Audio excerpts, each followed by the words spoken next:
Hey friends, my name is Ray Hughart, and I am the CXO and co-owner of the Teach Better team. This is the official kickoff of a big monthly series that we are very, very excited to officially be bringing to the full Teach Better network beginning tonight and then continuing once a month. We are going to have incredible opportunities to come together and share about a 15 to 20-minute live session on some strategic strategies to help you be better. And while I know we love to go live all the time, and our mindset is always to come live and share actionable steps, this live series is brought to you by an incredible grant opportunity, Remote edX, taking place in the state of Ohio, thanks to 16 ESCs that decided to come together and write almost $1 million grant to support educators in the state of Ohio.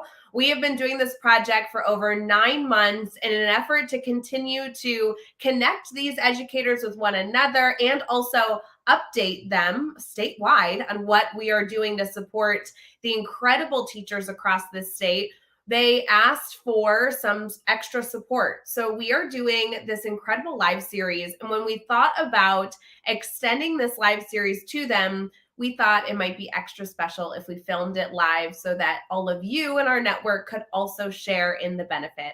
So whether you are accessing this live because you just caught the live stream that's going to occur once a month, or maybe you are part of this incredible Remote edX grant thanks to those 16 ESCs across the state of Ohio, and this ended up in your inbox, we are excited to bring you some actionable strategies. Tonight is all about student ownership. So we are going to take a quick break here to highlight this incredible program even further and see how you, maybe not located in the state of Ohio, might want to get involved or learn a little bit more. And then we'll be right back with 3 different strategies on how we can be better in the area of student ownership.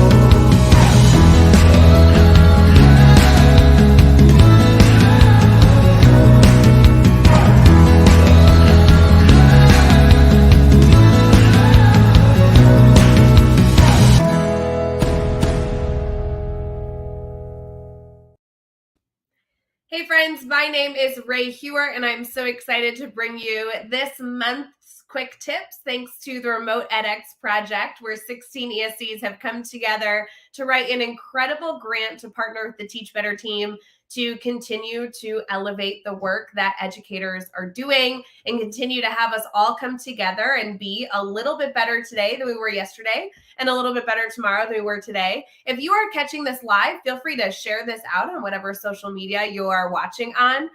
We are going to go over student ownership techniques. We know that sometimes this can be helpful for any type of educator that may not be catching this. So feel free to share so it can reach a wider audience. If you're a part of this incredible Remote edX grant and you are catching this because it arrived in your inbox, don't forget to also mention to your colleagues or your friends and family that may also benefit from this video. Maybe there's a key takeaway that resonates with you that you want to make sure they share. Feel free to share this video as well. You can have access to this for the rest of eternity over in the Teach Better Team YouTube channel. So you will not lose access even if you've already watched it once. For those who may not know me, my name, like I've said twice already, is Ray Hughart. I love being a part of the Teach Better team. And when it comes to a quick tip concept, something I really love to do training on is how we can all be better at taking ourselves, taking educators away from the front of the classroom and moving us into the true role educators have studied to be, this facilitator of knowledge, right? Rather than being the content delivery system to our students, we actually have such a stronger and more important role by stepping out of that front of the room position and actually facilitating the work being done in the classrooms, elevating our students' depth of knowledge on a concept by asking deeper, more personalized questions. And we can only do that if we free up our time. So while I would love to dive into so many different things, because I could talk for hours and hours on so many of the concepts that go into this work, I thought student ownership would be a really cool place to start. Student ownership is something that educators constantly ask me how we can be better in. And more often than not, educators tell me that student ownership is actually a reason that they can't do something in their classroom because their classroom is lacking students taking ownership over their learning. So as we go into our strategies, I'd love this to be a reflective opportunity. If you are live with us right now, you're more than welcome to add your thoughts in the comments if that's something you're interested in. Or you can just sit back and consume, do some reflection, and you're always welcome to reach out to me personally, either via email or social media. I'd love to discuss this concept even further if you have any interest in doing that as well. But my first tip when it comes to student ownership is to do some reflection on if you are providing opportunities for students to take on student ownership. It's really interesting to me. I get to do a lot of training and a lot of different concepts. And more often than not, like I said earlier, I lean towards facilitating professional development that really challenges our teachers to step away from that content delivery system. And a lot of teachers struggle really giving up that how do I call it? That ability to control everything. They struggle with that because they're worried that when they step out of being the leader of the classroom, at least the leader in terms of being in the front of the room, that the students won't rise to the challenge, right? They won't take ownership over the learning themselves. And so many of them don't take this shift where they maybe take on a different role because they have this fear that their students won't be able or are incapable of taking ownership over the learning that they have in front of them. My first challenge would be that we cannot ask students to do something that we don't give them the opportunity to do.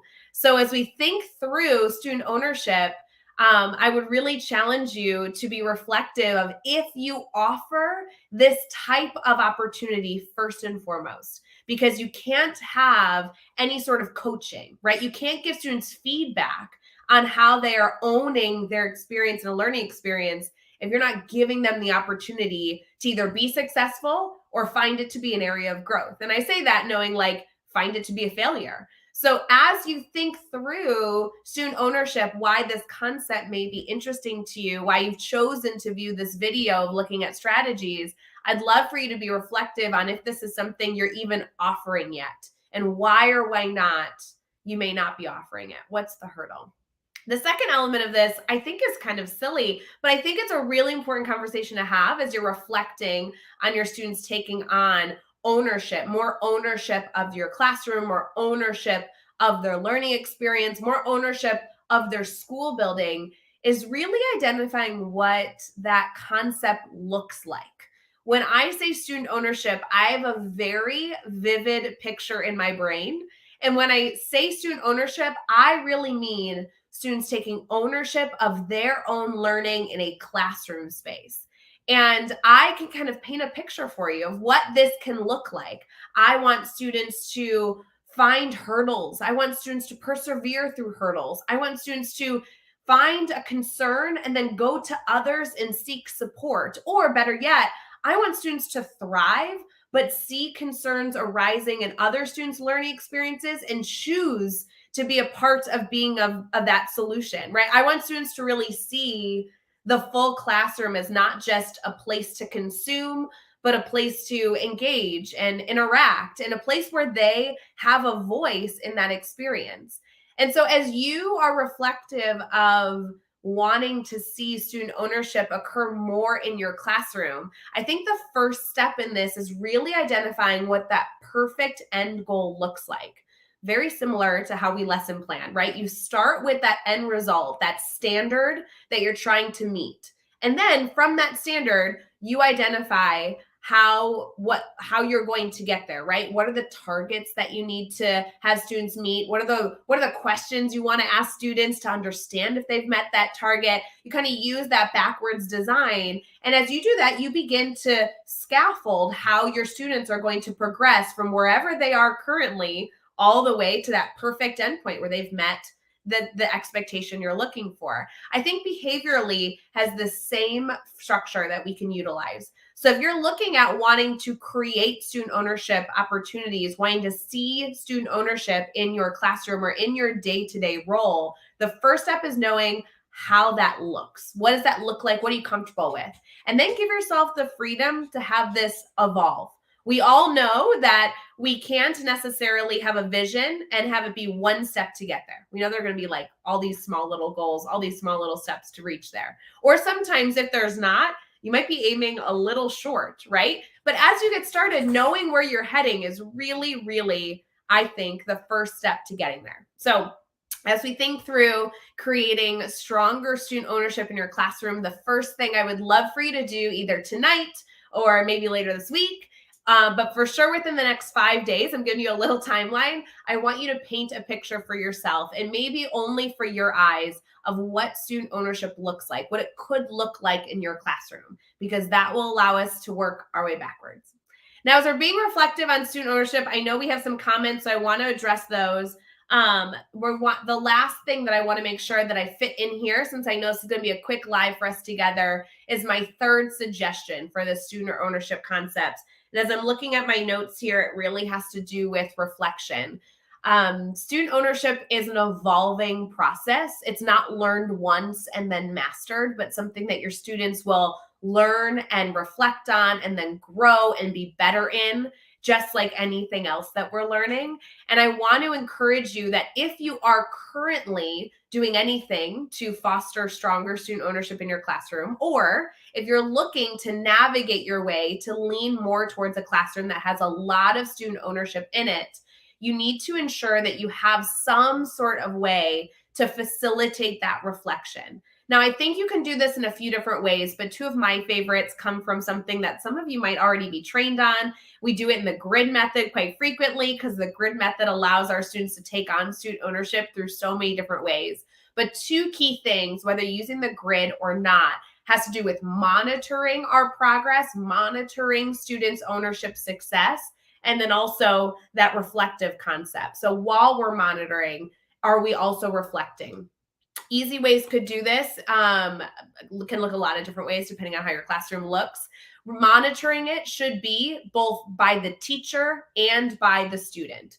If you as the teacher are monitoring your student's success with student ownership, but they are not, there's going to be a disconnect. Whereas if the students are monitoring their progress through taking ownership of learning, but you're not, there's also a disconnect. So finding some way, I know some of you use a tracking page to do this, finding some way where the teacher and student are communicating about how they're monitoring that process is a really, really, really good first step. On the flip side, don't just monitor, but what does that actually give you? What data is that actually giving you, and how are we being reflective on it? A really easy way to have students reflect on their ownership could be a daily reflection that they do, not only on how they're doing in class, but how they're feeling about class work, how, depending on how your classroom's set up, they could be setting goals for themselves. This could be done, I would suggest, at the very, very, very end of your learning session. So if you're in class periods, kind of like a middle school or high school, this could be like the last 3 minutes of class while you guys are packing up. If you're in an elementary setting, it could be when you transition from one subject to the other, or right before some sort of transition that happens before a special experience that you might have planned in your day. But something that allows the students to say, okay, I did something today. Let's identify what I did. How did it feel to do whatever I was working on? And then how can I improve in some way? Now, if you're doing the grid method, those two concepts seems very familiar because mastery learning already allows you to facilitate a classroom where students take on student ownership experiences. And it also allows you to have the supports to ensure it's successful by these like tracking and monitoring systems and by this reflection and goal setting. But regardless of what system you're using in teaching, there's still very, very important techniques to help your students be more successful and for you to reteach and provide feedback when and if they're not going well. So as you think about student ownership, I want to get to some of these questions, and I also want to make sure that I keep this video short because I promised all of you that these monthly quick tips that you're going to see our team do every single month, sponsored by the Remote edX grant, are going to be short and sweet little tidbits that you can think of that will hopefully help you improve your week. But as you are thinking through student ownership, we went over 3 things. One is really painting a clear picture of what student ownership in your classroom actually looks like. The second is making sure that you are using some sort of monitoring and reflective tool to help you be successful anytime you're having students take more ownership in their learning. And the third was actually challenging you to say, hey, you can't actually expect student ownership unless we give students the opportunity to actually try it. So are you doing that or not? And the hope would be that during that third concept, that reflection of, do I have a concern over student ownership? Are my students capable of it? It would be hopefully some sort of comfort to say, well, actually, I don't know if they're capable of it because I've never given them the experience to try. I've never given them the experience to be successful or unsuccessful.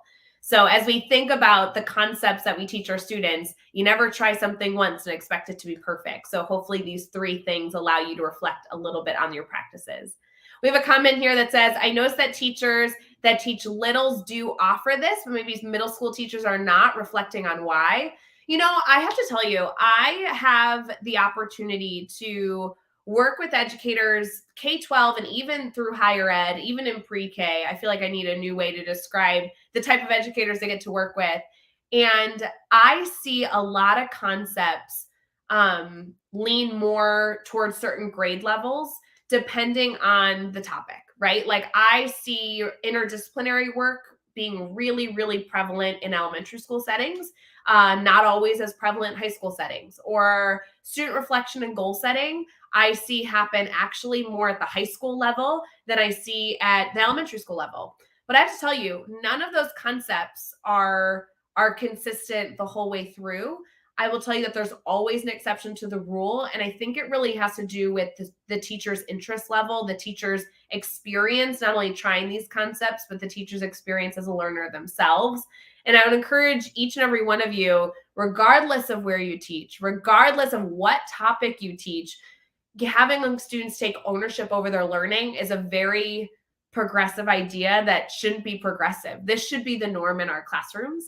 And depending on what your goals are as an educator right now, maybe you set a goal to learn about concepts specifically so you can be a learner yourself.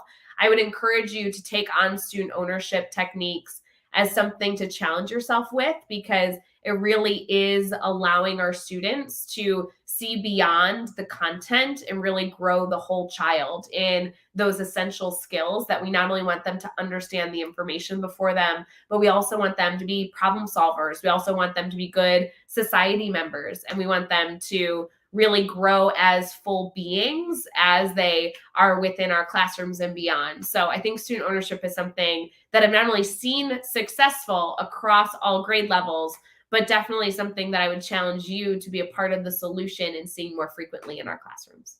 So I just shared a bunch of stuff, and we are almost at that 20-minute mark. So I'm going to tell you that I appreciate you, and I hope this was in some way helpful for you to reflect on your experience with student ownership.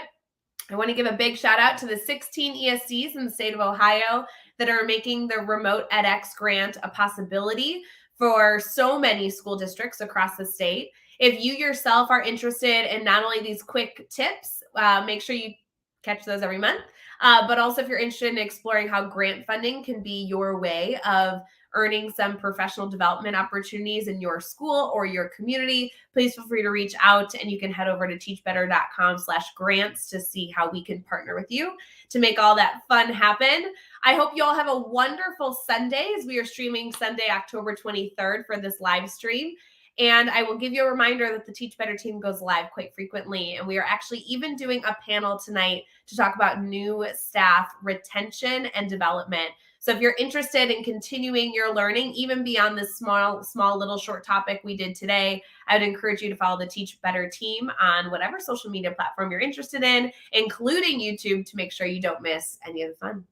I will be live here in just about 40 minutes again to facilitate an incredible panel with Brad Hughes over in our private Facebook group to discuss that new staff development and retention concept.